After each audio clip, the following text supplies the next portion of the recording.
los vamos a exponer lo que va a ser diálisis peritoneal, mi compañera Brenda y yo, José Manuel.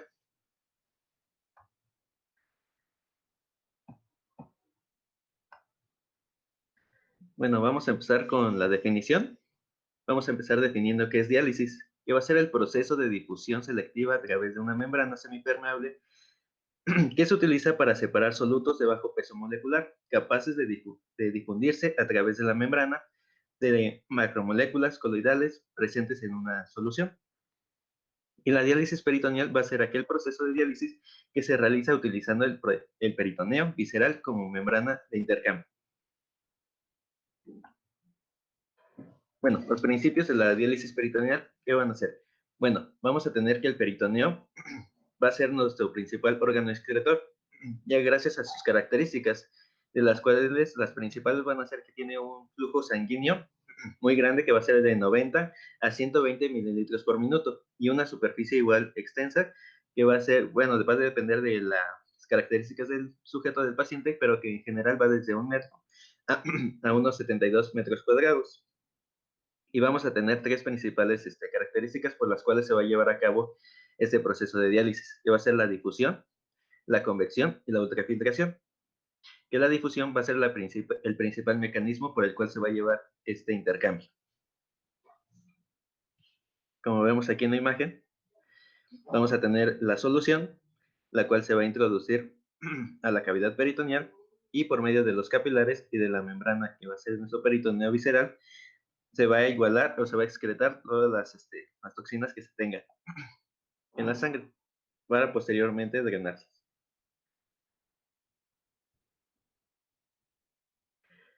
Bueno, las, los elementos que se van a atravesar la membrana peritoneal van a ser principalmente la urea, el potasio, el sodio, el cloro, el fosfato, el bicarbonato, el calcio, el magnesio, la creatinina y el ácido úrico. Como les dije, el líquido de diálisis se va a infundir en la cavidad peritoneal por medio de un gradiente osmótico y nuestro principal agente osmótico va a ser la glucosa. De eso ahorita les voy a hablar, de que van a haber tres diferentes tipos de bolsas en las cuales van a depender su concentración de glucosa para tener una mayor osmolaridad y poder excretar más cantidad de agua. Y posteriormente se van a drenar este líquido. Y vamos a tener aquí, se ejemplifica mejor, que vamos a tener que va a ser la sangre, un endotelio, en los cuales vamos a tener diferentes poros, dependiendo su tamaño, y dependiendo su tamaño, van a excretar las diferentes sustancias que tenemos aquí.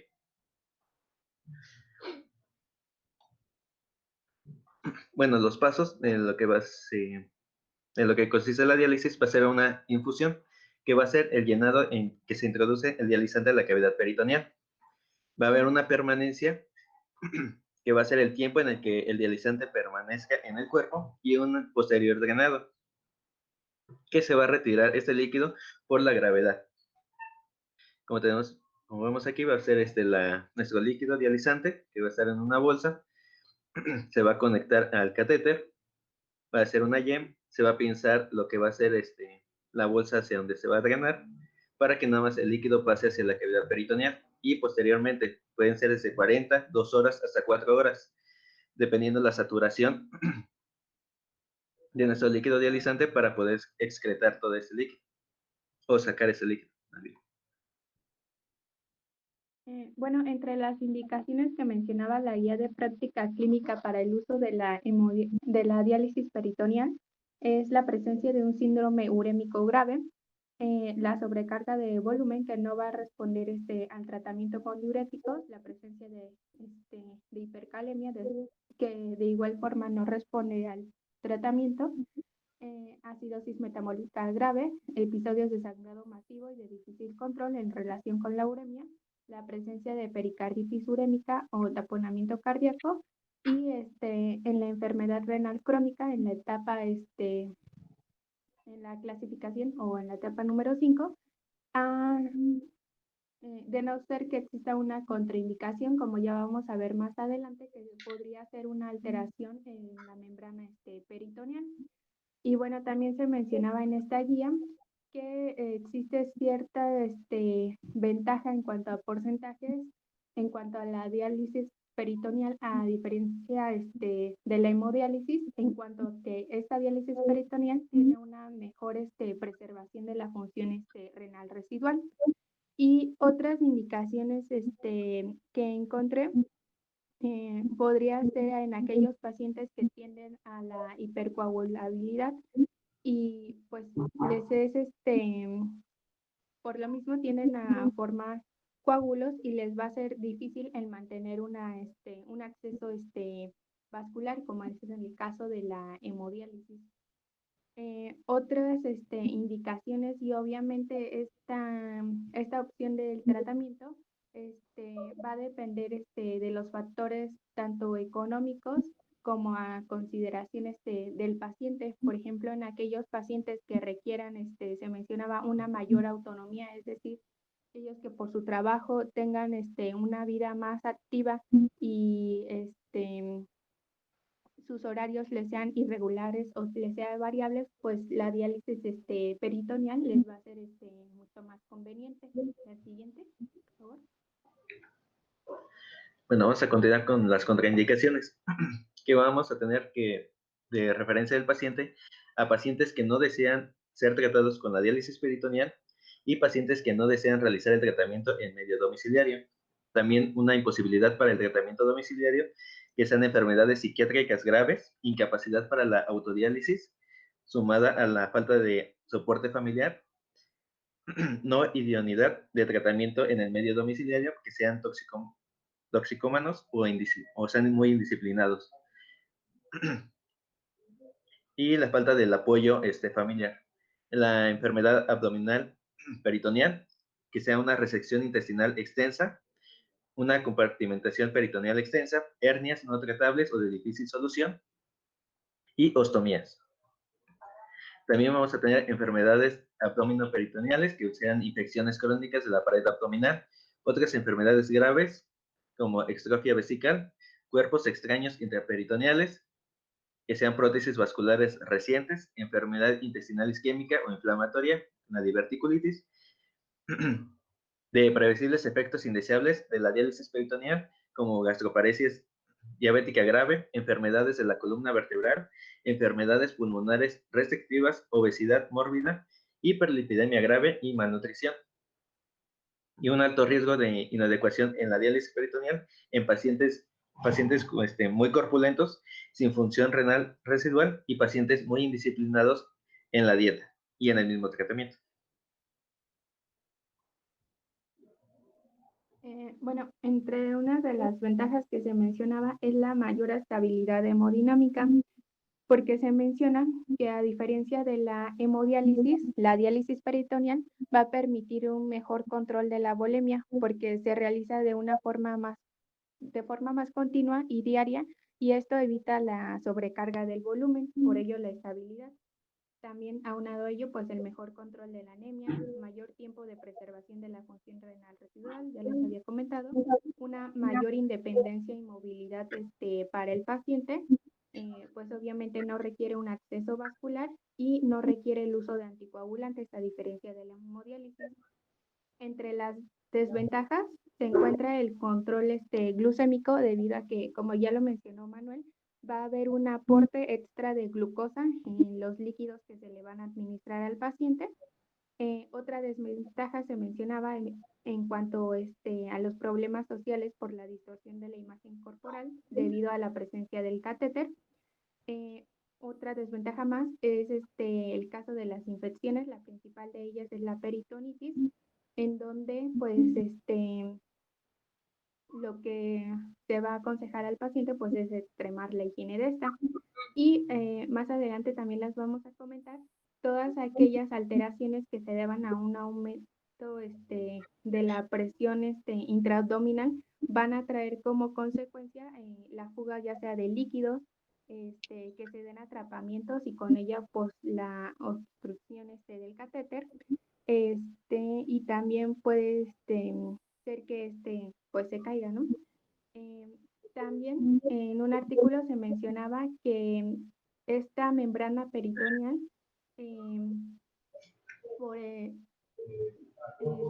se puede volver hiperpermeable y se mencionaba que era debido al posible daño inducido por la misma técnica de la diálisis. La siguiente, por favor. Bueno, continuamos con los tipos de diálisis peritoneal y vamos a tener dos principales, que va a ser la diálisis peritoneal continua ambulatoria, esta, que no necesita una máquina, que se le puede entrenar al paciente para que se la haga él mismo y puede ser en el medio domiciliario.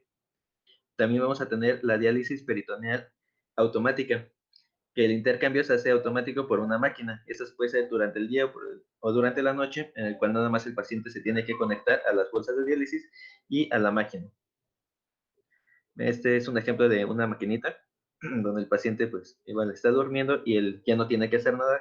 Durante la noche se programa la máquina para que haga los intercambios. También tenemos otros tipos de clasificación, que sería la diálisis peritoneal continua cíclica o con día húmedo, en el que el paciente se conecta todas las noches a la cicladora y durante el día se hará uno o dos intercambios. Y la diálisis peritoneal de intercambio intermitente nocturna o con día seco, que durante el día no llevará líquido intraperitoneal. Y la diálisis peritoneal tidal o de marea, en la que se produce un vaciamiento parcial del volumen prescrito por intercambio y puede realizarse con cualquiera de las otras dos técnicas.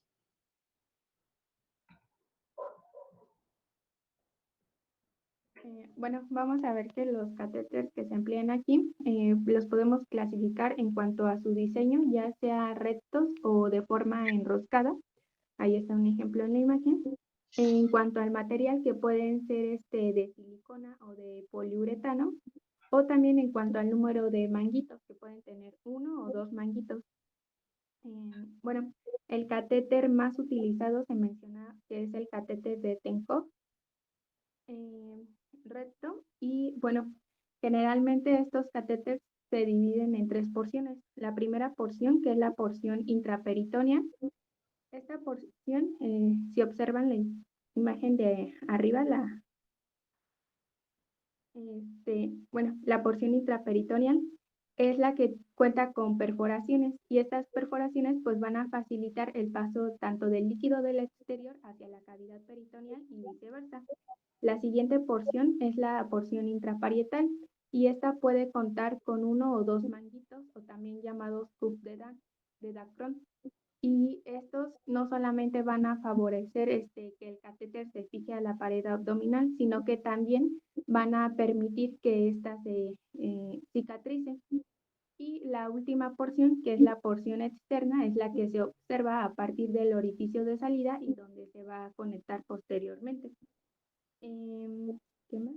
Bueno, en cuanto a la cicatrización y la curación del orificio, pues se mencionaba que obviamente esta va a depender de distintos factores, tanto locales como es el caso de la inmovilización del paciente, la perfusión tisular, el ritmo en el que se lleva a cabo la epitelización, la presencia o no de microorganismos, el uso de esteroides o algunas otras comorbilidades que el paciente presente.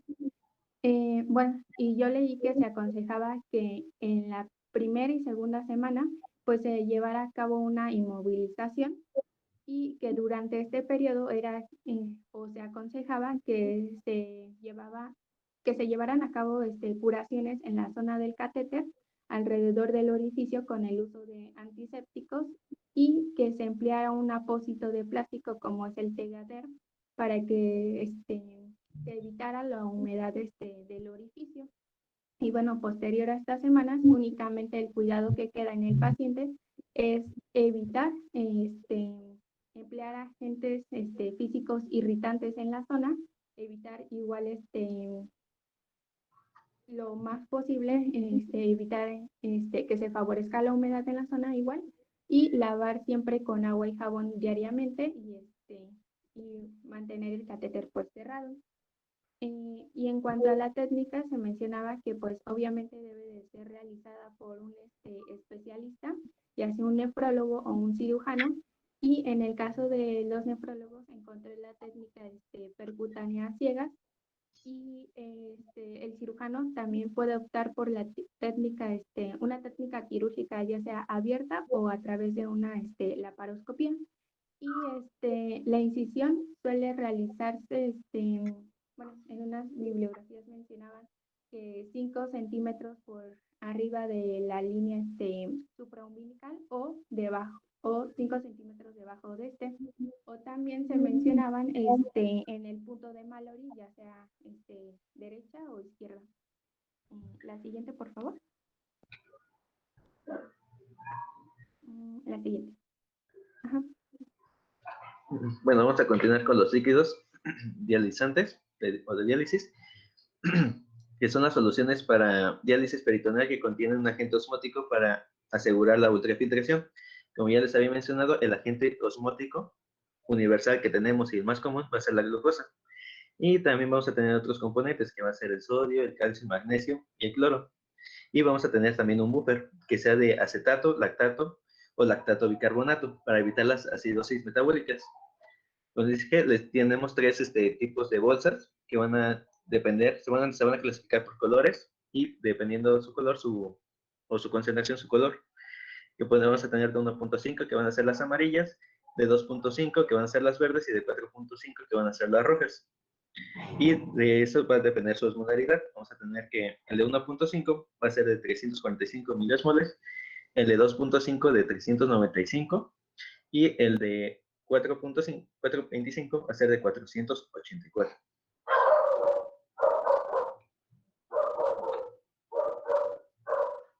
Bueno, dentro de las complicaciones se encuentran aquellas que tienen relación con un incremento de la presión intraabdominal, como es el caso de la presencia de hernias, fugas o hidrotórax.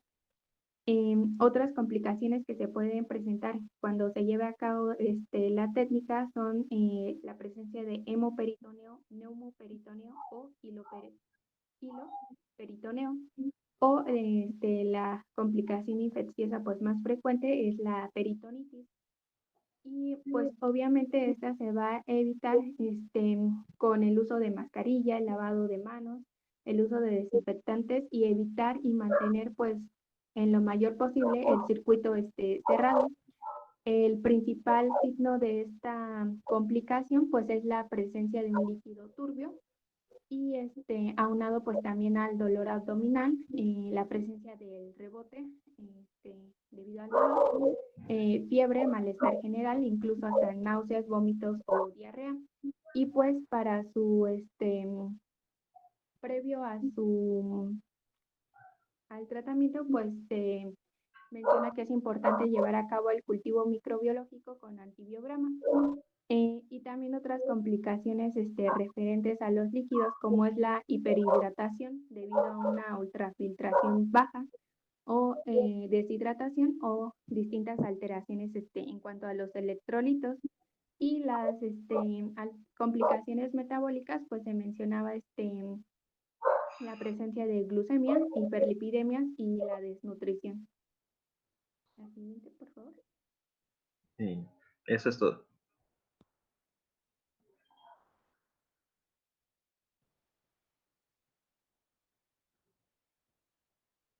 ¿Alguna pregunta? ¿Duda? ¿Comentarios o dudas? A ver, entonces, si yo soy un paciente sin ninguna contraindicación para iniciar terapia sustitutiva y tengo todas las indicaciones que comentaron, a ver, ¿cuál sería la mejor técnica de colocación del catéter Tenkov en un paciente hospitalizado?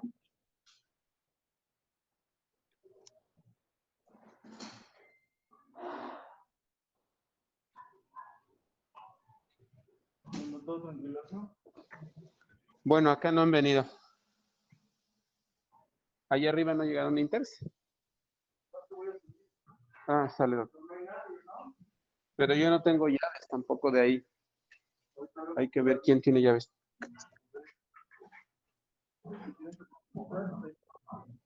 Sí. Está virulento. Bueno, Sí, doctor. ¿cuál sería la mejor técnica de colocación de un catéter peritoneal? La percutánea. Puede ser percutánea, a ciegas, como dices, laparoscópica y o abierta. ¿Cuál sería la mejor técnica según lo que revisaste? El paciente está urémico, está hospitalizado y requiere instalarse un catéter. Entonces, ¿lo mandas a cirugía, lo mandas a laparoscopía o o lo haces a la cama del paciente? Sí, pudiera ser la percutánea y bueno, yo leí que se podía emplear inmediatamente, hacer uso de esta, a diferencia de la quirúrgica que, bueno, en unas mencionaba que posterior a 24 o 48 horas. Sí. ¿Alguien opina distinto? A ver, los cirujanos, potencialmente, los cirujanos futuros. A ver qué opinan. Estoy de acuerdo contigo, ¿eh? O sea, se puede utilizar en forma inmediata, horas después de colocar el catéter cuando es percutáneo. ¿Pero alguien opina distinto?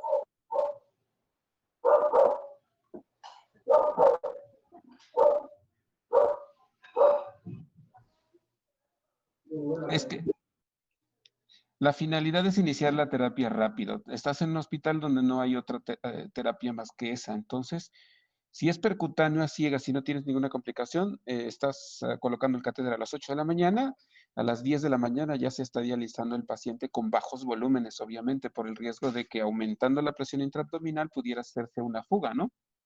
¿Correcto? Sí. Si el paciente no tiene ninguna urgencia por iniciar la diálisis, aunque tiene criterios bioquímicos, pues puede planearse, ya sea colocarse. La ventaja de la laparoscopía es que la incisión es muy pequeña, permite asegurar que la colocación va a ser correcta. Aunque a largo plazo no existe ninguna diferencia en sobrevida de la técnica del catéter a 12 meses comparado el percutáneo laparoscópico con el abierto. A eso voy. La evidencia clínica dice que la sobrevida va a ser del 80% de los catéteres a 12 meses colocados en distinta técnica. Obviamente, si es un paciente obeso, no mórbido, porque entonces sería contraindicada la diálisis peritoneal, pero digo, si en nuestro hospital no hay otra terapia, se coloca el catéter de diálisis peritoneal, aunque su índice de masa corporal esté con una obesidad mórbida. Evidentemente, percutáneo va a ser imposible ponerlo, por lo tanto tendrá que entrar a laparoscopía versus abierta, con la enorme ventaja de que el cirujano hace una mini laparotomía y puede hacer omentectomía si es muy redundante, sobre todo en paciente obeso, porque si no, el catéter va a entrar perfectamente el líquido de diálisis, pero no va a salir en forma adecuada, ¿no? Entonces va a haber disfunción primaria del catéter. Dicho de otra manera, técnica laparoscópica, técnica abierta, técnica percutánea, la sobrevida debe de ser de 80% a 12 meses, una falla primaria del catéter menor del 10%. Si cumple con esos dos requisitos, cualquier técnica podría ser utilizada. Obviamente va de la mano con la experiencia que tenga el cirujano y o el nefrólogo colocando el acceso peritoneal. ¿Alguna duda o comentario? Nada más la terminología. Cuando hablamos de solución de diálisis o líquido de diálisis, pues nos referimos a esa, a la bolsa de la solución de diálisis de 2 litros de PCA, ¿no? Diálisis peritoneal continua ambulatoria, con sus diferentes concentraciones. Tapón amarillo, 1.5, tapón verde, 2.5 y tapón rojo, 4.25. Cuando hablamos de solución de diálisis peritoneal continua ambulatoria, las soluciones todas van a tener 2 litros en nuestro país. Cuando hablamos de diálisis peritoneal automatizada, se utiliza la misma convención de los colores, nada más que la bolsa de la máquina va a tener 6 litros en lugar de 2, ¿correcto? Entonces, a veces si yo prescribo a mi paciente con máquina, puedo utilizar 2, 3 o 4 bolsas de 6 litros. Habitualmente usamos 3. Y en la diálisis peritoneal continua ambulatoria, usualmente usamos 4 bolsas de 2 litros de diferentes concentraciones. Tiene ventajas una versus la otra, deberá de analizarse muy bien. Obviamente la indicación evidente de un paciente que tiene una vida laboralmente activa, pues se conecta en la noche, ¿verdad? Pero dependerá mucho de algunas características de su membrana peritoneal, porque si la membrana peritoneal es transportador bajo, y bajo quiere decir que requiere mayor tiempo de permanencia para que exista una difusión de los solutos de bajo peso molecular hacia el efluente, que así debe de denominarse cuando el líquido de diálisis sale del cuerpo del paciente, su nombre correcto es efluente.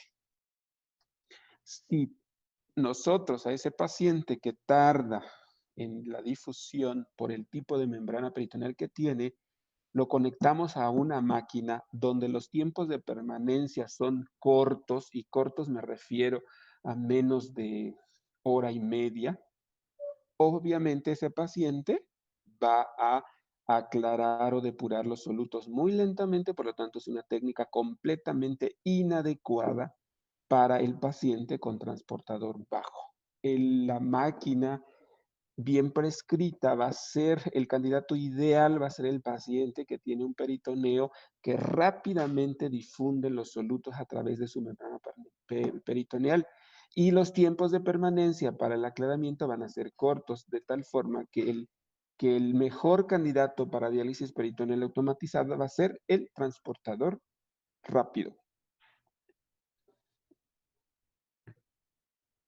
A ver, ¿no anda un cirujano por ahí?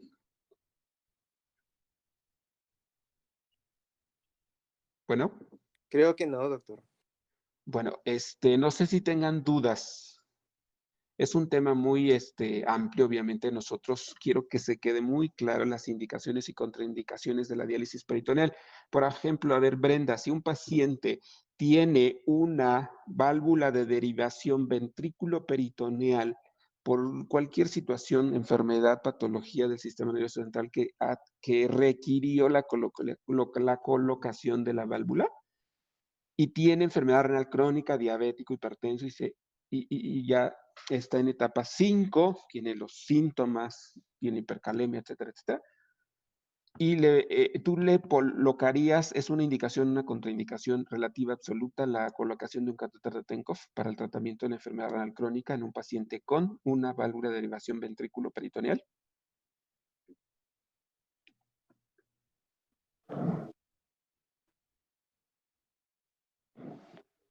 ¿Qué opinas?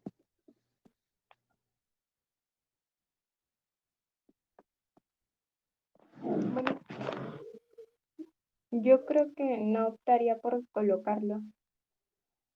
Completamente de acuerdo. Debería de colocar. ¿Por qué? Mm,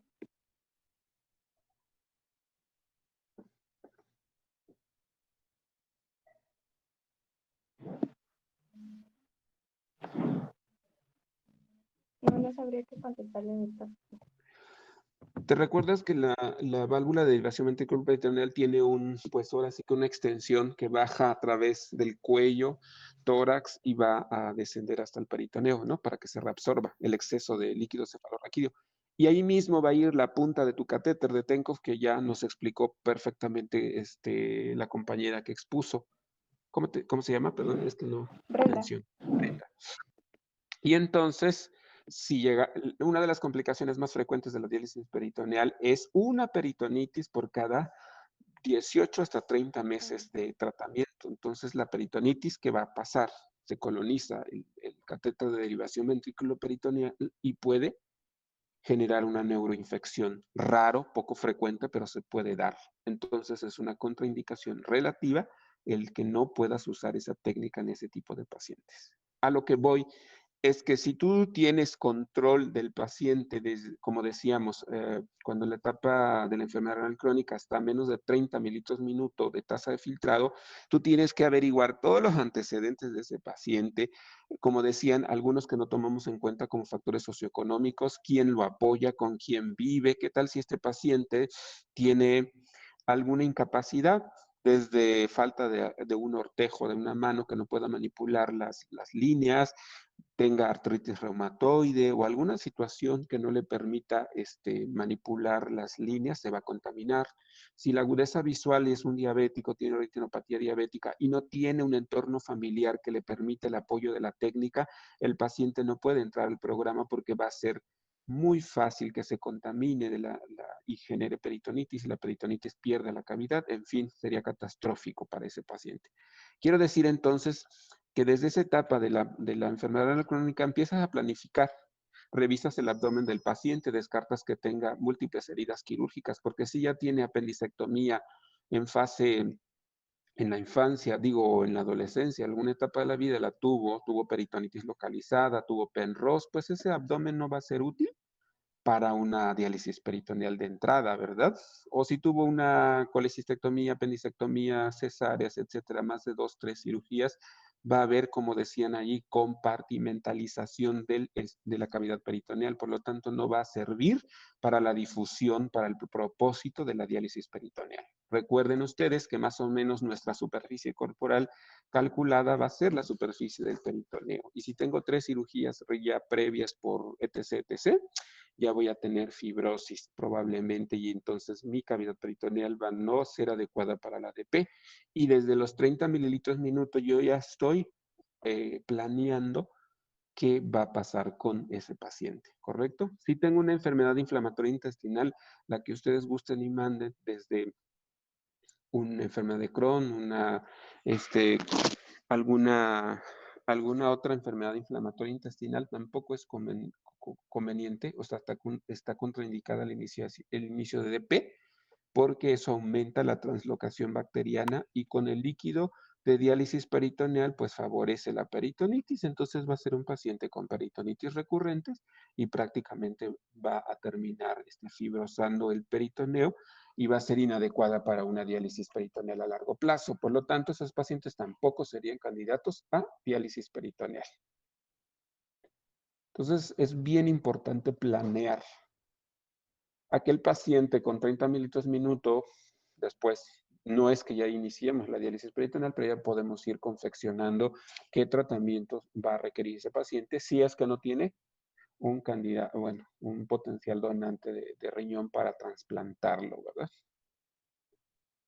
Las soluciones de diálisis peritoneal están basadas en glucosa porque es un soluto bastante accesible, más económico, y por eso se basan en eso. Pero hay muchas soluciones de diálisis peritoneal, algunas contienen aminoácidos, algunos no contienen glucosa como agente osmótico, como la icodextrina, y aquí en el mercado en México tenemos algo que se llama solución de diálisis con icodextrina, y esa, la ventaja que sobre la glucosa es que no altera las cifras de glucosa sérica del paciente, tiene un efecto osmótico muy similar, y obviamente se utiliza solamente en aquellos pacientes en donde hay una falla de la ultrafiltración del peritoneo, ¿correcto?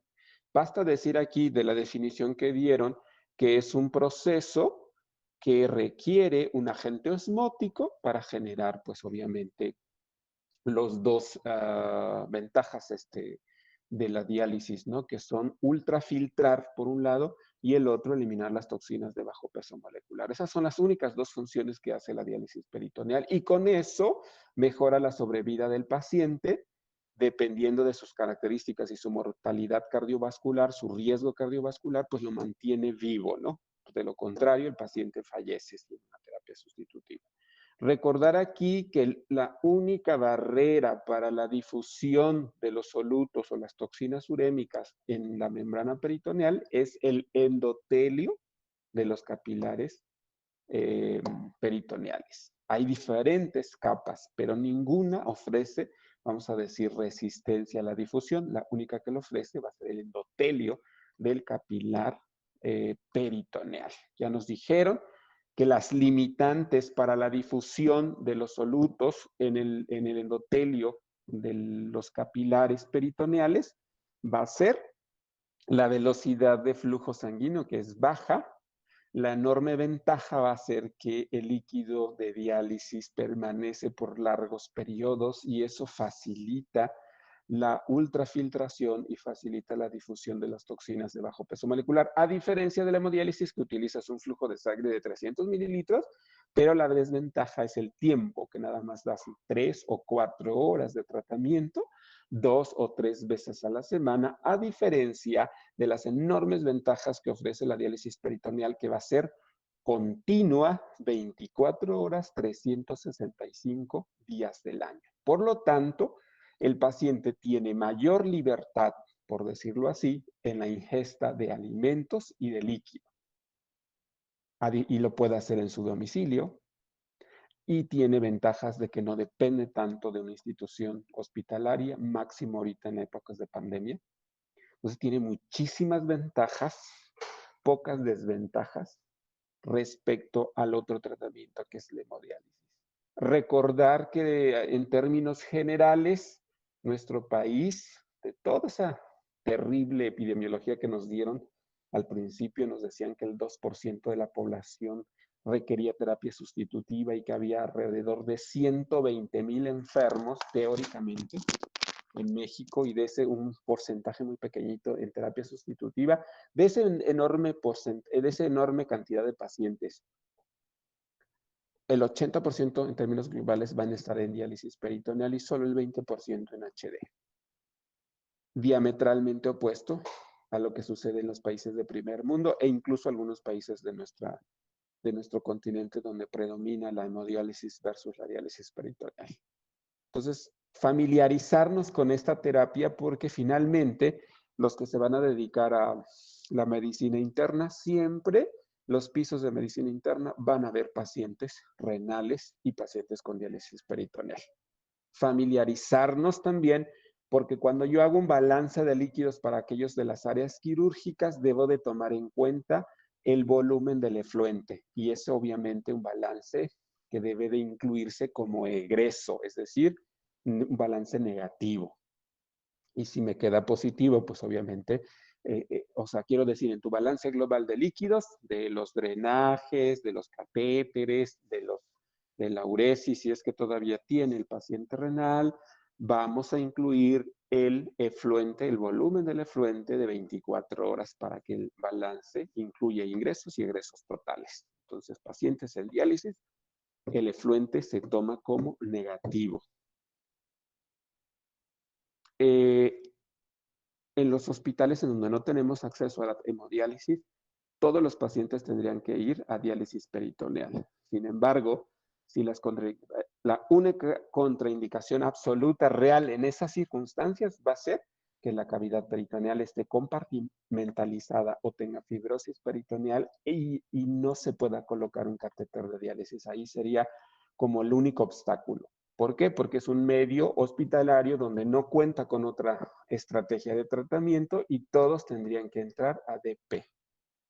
¿Correcto? Entonces, dependiendo de lo que cuente tu unidad hospitalaria, puede ser el tratamiento que le vaya a otorgar a tu paciente que requiere terapia sustitutiva y si no, lo tendrías que trasladar a una unidad donde se pueda recibir el tratamiento, ¿no? Otra cosa bien importante, en diálisis peritoneal, los fármacos obviamente se dializan, ¿no? Entonces, hay ciertos fármacos como en la hemodiálisis que deberemos de poner dosis de mantenimiento y dosis de carga, sobre todo cuando el paciente tiene un proceso infeccioso, ya sea peritonitis por la misma técnica u otro proceso infeccioso pulmonar, etc., etc., requiere es decir, tenemos la ventaja de que podemos administrar los fármacos por vía peritoneal o bien por vía intravenosa, pero tomar en cuenta que si el fármaco es dializable, pues requerirá ajuste de dosis de este fármaco, ¿no? ¿Por qué? Porque hay muchos fármacos que pueden dializarse a través de eliminarse por la membrana peritoneal, porque el tratamiento de DP se va a continuar, obviamente. Cuando habla de función renal residual, siempre hay que tomar en consideración que es el paciente que está en terapia sustitutiva, en hemodiálisis o diálisis, pero que su volumen urinario es mayor de 100 mililitros por día. Dicho en otro contexto, para nosotros sería como prácticamente anuria, ¿no? Porque si menos de 100 mililitros, decimos que el paciente está anúrico. Pero en el contexto de la enfermedad renal crónica, todo volumen mayor de 100 mililitros de orina por día me ayuda a mí a controlar mejor la sobrecarga hídrica porque puedo usar diuréticos, me puede ayudar a requerir menos dosis de eritropoyetina, tengo menos estado inflamatorio porque ese volumen urinario, aunque sea menor, aunque sea tan poquito, puede eliminar algunos solutos, toxinas urémicas de mayor peso molecular comparada a la diálisis. La otra es que también mejoro el estado inflamatorio del paciente y se ha visto que la morbimortalidad cardíaca es mucho menor comparado con el paciente anúrico, es decir, que no orina absolutamente nada, ya sustituido con diálisis o hemodiálisis. Entonces, esa función renal residual, nosotros los nefrólogos, cuando ya el paciente está en terapia sustitutiva, la cuidamos muchísimo. No usamos nefrotóxicos, evitamos aminoglucósidos, etcétera, etcétera, tratando de que esa función renal residual la mantenga por algunos meses más. A diferencia, pues obviamente de la mayor comunidad médica que pues no dice, está en hemodiálisis, ya que más da, ponle el medio de contraste, no importa, hazle esto, aquello. Nuestro conocimiento y nuestras estrategias son cuidar la función renal residual lo máximo que se pueda, porque esto va a impactar en la mortalidad y en la morbilidad del paciente. Estamos hablando de un paciente que no se va a trasplantar, obviamente. Nuestro propósito es que esos pacientes con enfermedad crónica en estadio 5 idealmente se trasplanten antes de llegar a la diálisis peritoneal versus la hemodiálisis. No sé si hasta aquí tengan algún comentario, duda. Quiero que los conceptos básicos, esas indicaciones de diálisis se las tienen que aprender de memoria, porque si se dan cuenta son muy generales, si lo quieren ver así, pero lo bioquímico, o sea, el nefrólogo siempre va a depender mucho de lo bioquímico, es decir, de laboratorios, de las cifras, de las toxinas urémicas, de una gasometría arterial y obviamente de la clínica, pues si un paciente está con edema agudo pulmonar, sobrecarga hídrica, falla cardíaca, pericarditis urémica, tamponade, pues un paciente críticamente enfermo y prácticamente con una indicación absoluta, urgente de iniciar la terapia sustitutiva. Quiere decir que ese paciente o no aceptó la terapia en forma oportuna y se esperó hasta complicarse y llegar al servicio de urgencias, o bien no tuvo atención médica durante todo el proceso y llegó en esas pésimas condiciones. Y obviamente, en este caso, pues muchos pacientes van a requerir apoyo mecánico ventilatorio, paciente críticamente enfermo, y a veces pues las complicaciones intrahospitalarias, etcétera, etcétera, llevan a la muerte al paciente, no tanto el hecho de iniciar en forma tan tardía la terapia sustitutiva, ¿no?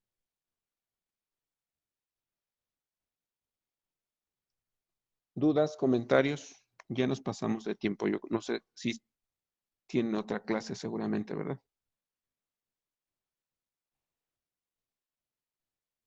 Bueno. Sí, doctor. Entonces, si no hay otro comentario, nos vemos el día miércoles, ¿no? El tema va a ser trasplante renal. Sí, doctor, gracias. Gracias. Gracias, doctor. Buen día, hasta luego. Gracias, doctor. Igualmente.